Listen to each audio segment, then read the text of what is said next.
이강민의 잡지사 6월 호 두 번째 페이지. 탄수화물 끊고 디저트 끊고 제육볶음 끊고 이것저것 끊을 게 많은 계절이라고요? 전시 티켓 끊기는 더 좋은 계절입니다. 잡다한 전시사전 유재희 전시해설가와 함께합니다. 어서 오세요. 네, 안녕하세요. 전시해설가 유재희입니다. 네, 마침 오늘부터 말이죠. 정말 엄청난 전시가 시작이 됐습니다, 여러분. 네네. 이미 얼리버드 티켓이 조기 완판됐을 만큼 관심이 뜨거운 전시인데 어떤 전시인지 직접 소개해 주시죠. 네, 요즘 정말 좋은 전시가 여기저기서 많이 열리고 있어서 굉장히 기분이 좋은 네, 그런 때인데요. 네. 그중에서도 이제 6월 2일 오늘부터 시작하는 따끈따끈한 전시 소식을 제가 가지고 와봤어요. 국립중앙박물관에서 진행되는 영국 내셔널 갤러리 명화전. 제목은 거장의 시선 사람을 향하다라는 전시입니다. 거장의 작품이 오는군요. 네네. 영국 내셔널 갤러리에 속해 있는 엄청 유명한 작품들이 이번 전시장에 온다고 영국 합니다. 내셔널 갤러리는 어떤 곳입니까? 이제 영국 같은 경우에는 원래는 그 영국에 좀 되게 유명하고 커다란 그러니까 프랑스의 루브르 박물관 같은 대표하는 그런 미술관이 없었어요. 그러다가 이제 생겼던 그런 갤러리인데요. 네. 사실 내셔널 갤러리가 규모상으로는 그렇게 막 유서와 같은 유명한 미술관들 중에선 좀 작은 편이에요. 그래요? 좀 작은 편이고 네. 소장품도 엄청 많지는 않은데 네. 대신에 여기가 수장고가 따로 없거든요. 그러니까 다른 미술관들은 워낙 작품 수가 방대하고 이러다 보니까 네. 기획전으로 계속 번갈아 가면서 작품들을 걸다 보니까 내셔널 갤러리 같은 경우에는 수장고가 없는 대신에 이 수장고가 없기 때문에 모든 작품을 항상 볼 수 있는 거죠? 항상 볼 수 있는 거죠. 그렇기 때문에 좀 의미가 있는 그런 미술관이라고 볼 수 있습니다. 예, 엄청난 거장들의 작품이 우리나라를 오늘부터 찾았다는 겁니다. 제가 알만한 거장들 한번 소개해 주실 수 있나요? 네, 이번에 정말 다양하게 오는데요. 보티첼리, 라파엘로, 티치아노, 카라바조, 그리고 저희 첫 시간에 봤었던 벨라스케스, 렘브란트, 고야, 컨스터블, 마네, 모네, 와. 르누아르. 제가 아는 이름들이 이렇게 많습니다. 그쵸, 많죠. 예. 네네. 와. 이렇게 유명한 작가들 다들 한 번쯤은 들어보셨을 이런 서양의 거장들의 작품이 이번 전시장에 도착을 하고요. 네. 특히나 이번 전시가 한국이랑 영국 수교 140주년을 맞이해서 기획이 된 전시라고 하더라고요. 네. 그래서 이번 전시를 통해서 15세기부터 20세기 초 이런 유럽 회화의 흐름을 쭉 한번 살펴볼 수 있는 그런 전시라고 볼 수가 있죠. 네. 축구로 치면 마라도나, 펠레, 에우제비오, 플라티니 이런 올타임 넘버원들이 단체로 내한하는 느낌이 아닌가 싶은데, 자, 오늘 이 시간에 프리뷰 느낌으로 이번 전시에서 만나볼 수 있는 작품들을 몇 점 같이 감상해 보도록 하겠습니다. 자, 먼저 어떤 작가의 작품부터 만나볼까요? 네, 이번 전시에 혹시 포스터 보셨을까요? 못 봤어요, 아직. 네, 포스터 보시면 포스터의 가장 메인 이미지로 저렇게 사용이 되는 그런 작품인데요. 네. 카라바조라는 화가의 그림이에요. 포스터에 있는 그림 제목이 카라바조의 도마뱀에게 물린 소년이란 작품이네요. 한 소년이 지금 5만 상을 쓰고 있는 그런 작품인데 도마뱀에게 물린 겁니까? 도마뱀이 네네. 있나요, 저기? 네, 그 밑에 네. 중지 손가락을 지금 물린 거거든요. 아래쪽에 조금 어둡게 표현이 돼서 잘 보이지는 않는데 네. 도마뱀이 정확히 이제 소년의 손가락을 물고 있는 그런 그림입니다. 도마뱀은 진짜 약간 어둠 속에 가려져 있는 느낌이고 소년 위주로 좀 포커스가 돼 있는 것 같은데. 네네. 저 친구는 제가 볼 때 지금 헤어스타일이랑 옷차림부터가 시급합니다. 저희 소년인 줄도 몰랐어요, 저는요. 저 친구는 어떤 인생을 살았기에.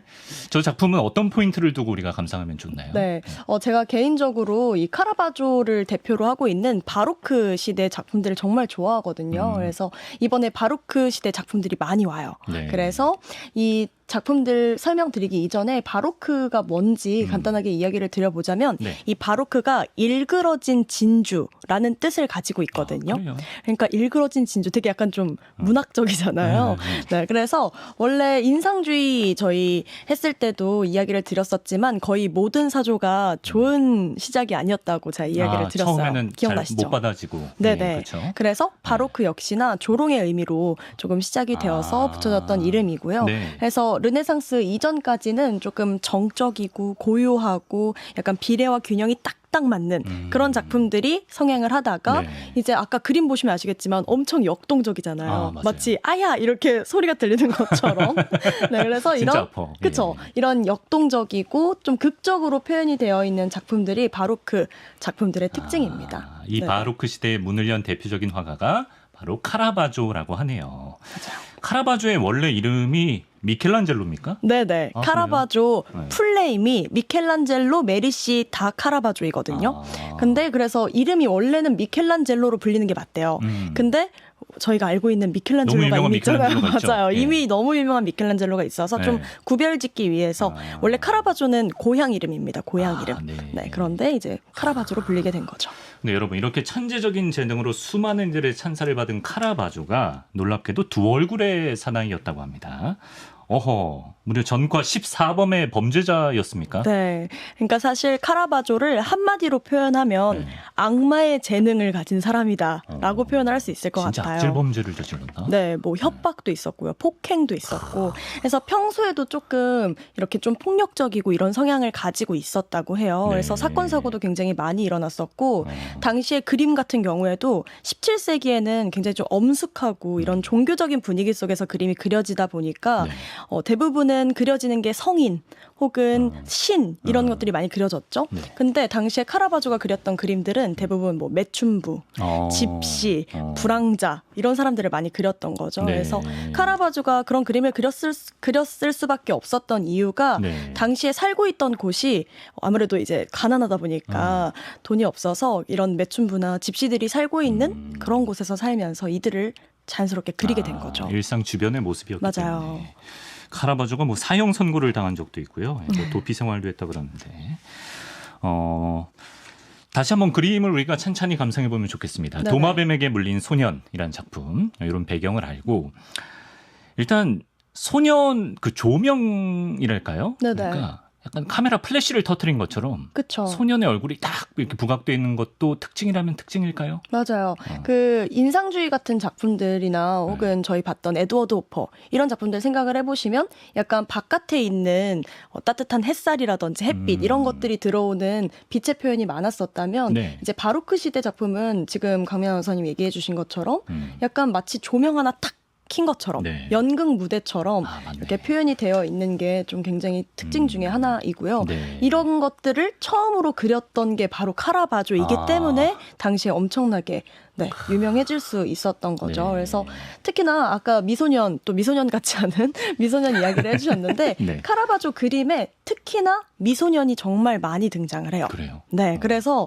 사실 한간에는 하도 미소년을 많이 그리다 보니까 카라바조가 미소년을 좋아하는 아, 동성애자다. 약간 취향적으로 네네네. 좀 약간, 네. 이런 소문이 있었어요. 근데 사실 정확한 기록은 없고요. 정확한 네. 기록은 없고 추측일 뿐이긴 한데 당시에는 대부분의 화가들이 그냥 그림을 본인이 그린 것도 있었지만 네. 의뢰자가 의뢰를 해서 그린 경우가 많았기 때문에 뭐 카라바조의 취향이었을 수도 있고 혹은 의뢰자의 취향이었을 수도 그건 있죠. 확실히 우리가 지금 알 수 없다. 네네. 네. 저 작품 속에서 또 우리가 주목해 볼 만한 소품 같은 게 있을까요? 다시 그림 좀 네네. 보면. 지금 보시면 도마뱀이 아까 잘 안 보인다고 이야기를 하셨었는데 네. 그 도마뱀 아래쪽에 보면 과일 같은 것들도 있어요. 보이세요? 아, 네. 과일이군요, 저게. 네, 아래 과일이 있고 네. 그리고 옆에 물병이 있죠. 네. 저 물 표현 같은 것도 저는 카라바조가 정말 기가 막히게 표현을 하는 사람이라고 생각이 들어서 네네네. 네, 이런 물 표현도 한번 보셨으면 좋겠고 네. 그 물병에 꽃이 하나 꽂혀져 있죠. 근데 사실 당시에는요. 당시에 굉장히 정물화가 유행을 많이 했었어요. 아. 근데 그냥 단순하게 사물이나 꽃, 뭐 이런 과일들 네. 단순하게 그린 게 아니라 당시에는 해골이라든지 모래시계 혹은 꽃을 그려도 네. 활짝 핀 꽃만 그린 게 아니라 네. 시든 꽃도 같이 그려요. 뭔가 어둡구나. 그렇죠. 예. 그러니까 삶의 유한함. 언젠가 사람은 다 죽으니까. 아하. 우리 지금의 인생을 소중히 여기고 살아야 한다라는 네. 그런 교훈적인 의미가 들어가 있는 바니타스 정물화라는 게 굉장히 유행을 했었어요. 네. 그래서 카라바조 같은 경우는 정물화만 그린 거 아니죠. 바니타스 정물화랑 인물화를 합쳐서. 같이. 네. 그래서 굉장히 좀 선구자적인 역할을 했던 네. 화가라고 볼 수 있는 거죠. 이런 걸 좀 알고 이번에 또 전시를 가보시면 또 아주 풍성하게 감상하실 수 있을 것 같고요. 네, 카라바조의 도마뱀에게 물린 소년 만나봤습니다. 다음은 우리 어린이 미술학원마다 이제 꼭 붙어있는 이름이죠. 렘브란트를 한번 만나보겠습니다. 렘브란트 반 레인. 어떤 작품을 만나볼까요? 네, 자화상 작품인데요. 렘브란트가 특히나 자화상을 엄청나게 많이 그린 화가예요. 그런데 이번 전시장에 또 이 렘브란트의 자화상을 만나볼 수가 있습니다. 그래서 렘브란트가 평생 동안 그린 자화상 개수만 80여 점 정도가 된다고 그래요? 하거든요. 예. 네, 그래서 지금 보시면 렘브란트가 젊은 시절부터 와, 말년까지 23살부터 63살까지 걸쳐 그린 자화상 중에 우리가 6점을 이렇게 그 연도별로 쫙 해놨는데 그쵸. 이렇게 이런 노화 자화상이 과정이 적나라하게 드러나네요. 맞아요. 예. 사실 당시에는 이런 자화상 같은 경우는 그러니까 일종의 셀카예요, 셀카. 인생 80컷, 그쵸? 인생 4컷 느낌으로. 그쵸. 예, 예. 맞아요. 그래서 약간 당시에는 우리 카카오톡에, 카카오톡 얘기해도 되나요? 그럼요. 예. 카카오, 프사. 네, 카카오 푸사 있잖아요. 그런 푸사처럼 본인의 가장 아름다운 순간, 본인의 가장 좋은 순간들을 이렇게 모습으로 남겨놓는 경우가 많은데 네. 렘브란트는 이렇게 미화되어 있는 모습만 그리는 게 아니라 정말 말 그대로 본인 얼굴을 그대로 표현을 한 그러니까 뭐 작가이기도 뽀샵한 하거든요. 느낌도 아니고 그쵸. 특히 좀 말년의 자화상을 보면 네네. 약간 좀 머리숱도 더 칠해 놓을 수도 있고 뭐 기미나 뭐 이런 것도 좀 피부 관리 보정 좀 할 수 있는데 그쵸. 굉장히 솔직하게 그린 것 같아요. 맞아요. 네. 그래서 자연스럽게 나이 들어가는 모습들을 이렇게 자화상으로 다 그렸다라는 거를 볼 수가 있고 네. 아까 카라바조 그림이랑 조금 비교해서 보시면 네. 카라바조는 조금 더 극적인 느낌이 많이 드는 그림이고요. 렘브란트는 조금 더 부드러워요. 네, 선 같은 것들이 조금 부드러운 걸 볼 수가 있어서 네. 렘브란트 그림 같은 경우에는 꼭 직접 가서 보셔야 된다라고 이야기를 많이 드리는 게 그런 네. 붓터치 같은 게 되게 섬세하거든요. 그리고 아까 주름 이야기도 하셨지만 네. 이 주름 표현 같은 것도 엄청 섬세하게 잘 그리는 화가예요. 그래서 꼭 가서 보셔라 이야기를 드립니다. 특히나 직접 보면 좋은 작가가 렘브란트라는 겁니다. 네네. 정말 아까 그 도마뱀에게 물린 소년과 비교해봐도 아까는 약간 무대 조명 정도의 빛은 있었는데 렘브란트의 자화상은 진짜 한 줄기 빛에만 의존한 듯한 그쵸, 더 맞아요. 어둡고 더 부드러운 느낌이 맞아요. 확실히 좀 있는 것 같은데. 그리고 네. 이번 전시에 도착하는 그림이 조금 특별한 게 네. 렘브란트가 죽기 전에 이제 말년에 딱 1년 동안에 3점의 자화상을 남기거든요. 근데 이번에 온 전시에 오는 제목 보시면 네. 63세에 그려진 자화상이에요. 네. 63세가 렘브란트가 죽은 해예요. 그래서 죽을 때 그렸던 3가지의 작품 중에 한 가지의 한 점이 작품이 지금 저희 우리나라에 전시장에. 있다는 겁니다. 맞아요. 야, 꼭 가야겠네. 네네. 유재희 해설가도 가장 기대하는 작품이라고 들었는데 그런 이유에서 아마 맞아요. 예, 저도 한번 티켓팅에 한번 도전을 해보겠습니다. 어렵겠지만 어렵습니다. 어렵나요? 일단 1차 티켓팅은 얼리버드 다 완판됐고요. 이게 뭐 사실은 그러니까 보름에 한 번씩 뭐 기회가 네. 있다면서요? 들어가면 대기 번호를 또 받고 아하. 예매를 해야 됩니다. 그 에디터도 실패해서 지금 오열 중이라고 하네요. 좀 팁 좀 나중에 알려주시고요. 알겠어요. 전 2매 했거든요. 그래 2매? 오케이. 자랑합니다. 자, 렘브란트를 만나봤고요. 자, 이번에는 사실주의 화가, 인상주의 화가로 우리에게 잘 알려진 에두아르 마네의 그림을 만나보겠습니다. 먼저 에두아르 마네에 대해서 소개를 해주시면 좋겠어요. 네, 마네 같은 경우에는 저희 이전에 모네 봤었잖아요. 네. 그래서 모네 볼 때도 인상주의 화가들이 맨 처음 전시를 했을 때 사람들한테 별로 환영을 받지 못했었죠. 맞아요. 당시에 모네의 인상 해돋이 그림만큼이나 좀 센세이션했던 작품 중에 하나가 마네의 작품이었어요.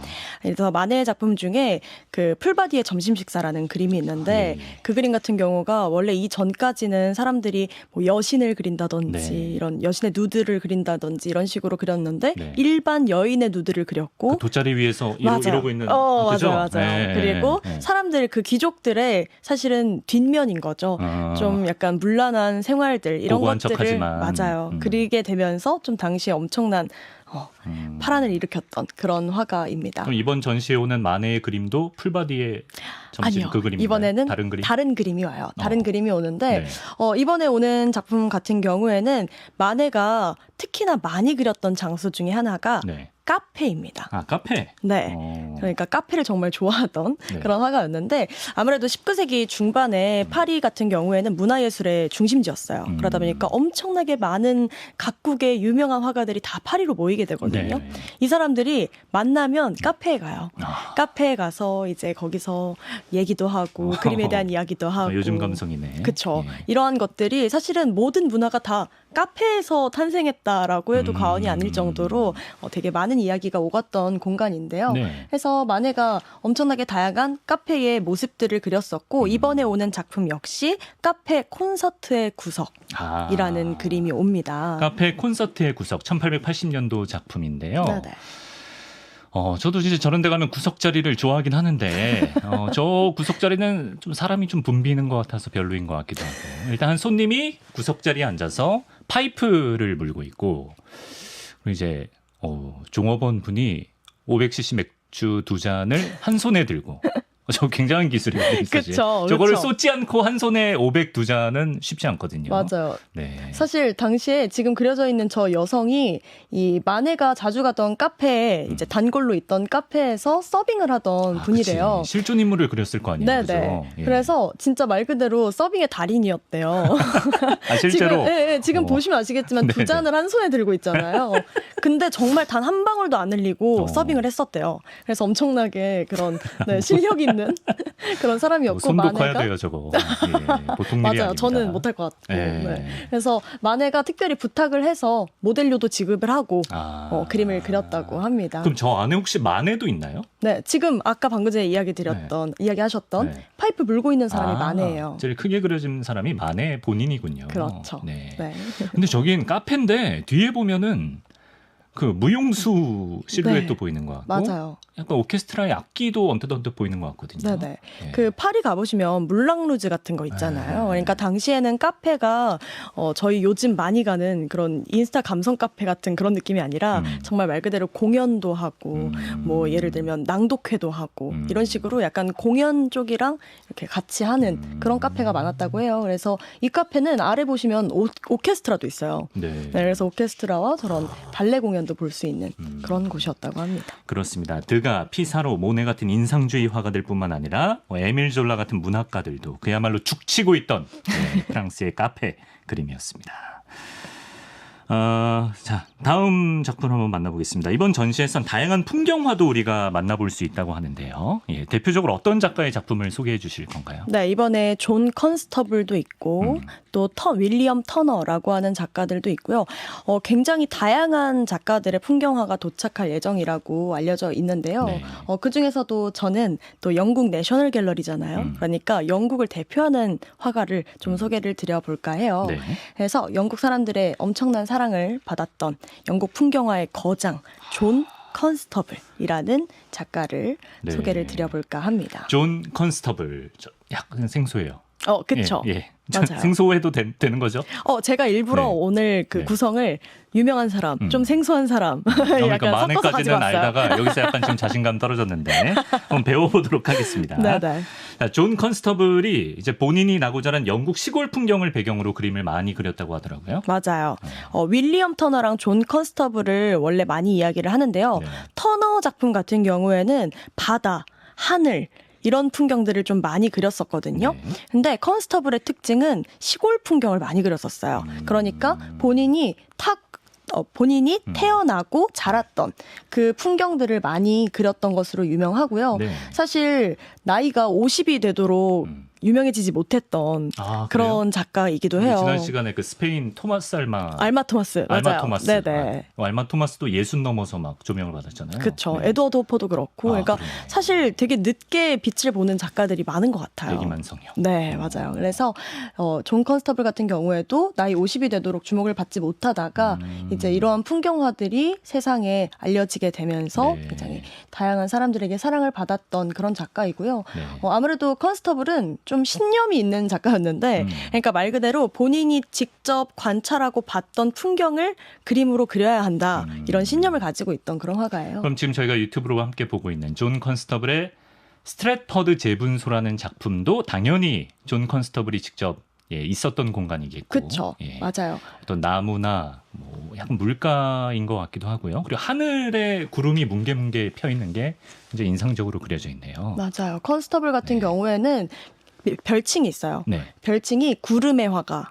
구름의 거든요. 화가. 네네. 그래서 구름 표현을 정말 잘하는 걸로 네. 유명한 화가이고요. 그래서 이번 전시 한번 가보시면 네. 이 구름 표현에 좀 주목해서 보시는 것도 너무너무 좋을 것 같습니다. 저 작품에 있는 구름은 진짜 완전 뭉게 구름이거든요. 하늘을 그쵸. 거의 한 70% 이상 가득 채운 구름인데 네네. 저런 스타일로 많이 그렸나 봅니다. 네. 유재희 해설가는 저런 하늘 좋아하나요? 저는 근데 구름 보는 거 좋아해가지고. 아, 그래요? 네. 저도 구름이 한 점 없는 그런 하늘보다는 맞아요. 약간 좀 있는 게 좋긴 한데 저것보다는 좀 적게. 저건 또 너무 쪼가리 많은가요? 떼어놓은 것처럼 한 몽글몽글. 점씩. 네, 하나하나씩. 저도 그런 풍경이 좋은 것 같아요. 네. 그래서 터너 그림은 구름이 약간 안개 낀 것처럼 새털 구름처럼 네. 약간 그렇게 표현이 되어 있는 경우가 어, 많아요. 네. 그리고 컨스터블은 좀 더 다른 표현으로 이제 그린 게 있다 보니까 비교하면서 보시는 게 이번에 윌리엄 터너도 오니까. 터너도 와요. 그죠? 네네. 예. 그래서 비교하면서 보시면 좀 재밌게 볼 수 있을 것 같아요. 네. 구름의 화가라고 불리는 존 컨스터블의 작품까지 우리가 만나봤습니다. 약간 좀 별명만 들었을 때는 좀 애연가 느낌도 나고 하는 그런 거 아니고요. 예, 구름 그림을 굉장히 매력 있게 그렸던 네. 컨스터블과 또 터너의 그림까지 만나볼 수 있는 내셔널 갤러리 명화전 에 대해서 약간 미리 보기 느낌으로 만나봤어요. 네, 이제 마무리를 지어야겠군요. 카라바조, 렘브란트, 마네, 존 컨스터블. 예, 정말 쟁쟁한 예술가들. 여기에다가 더 풍성한 거장들을 만나볼 수 있으니까 국내 최초로 소개되는 내셔널 갤러리의 작품이라고 합니다. 예, 관심 가지시고 티켓팅에 한번 도전해 보시죠. 유재희 전시해설가와 잡다한 전시사전 함께했습니다. 선생님 고맙습니다. 감사합니다.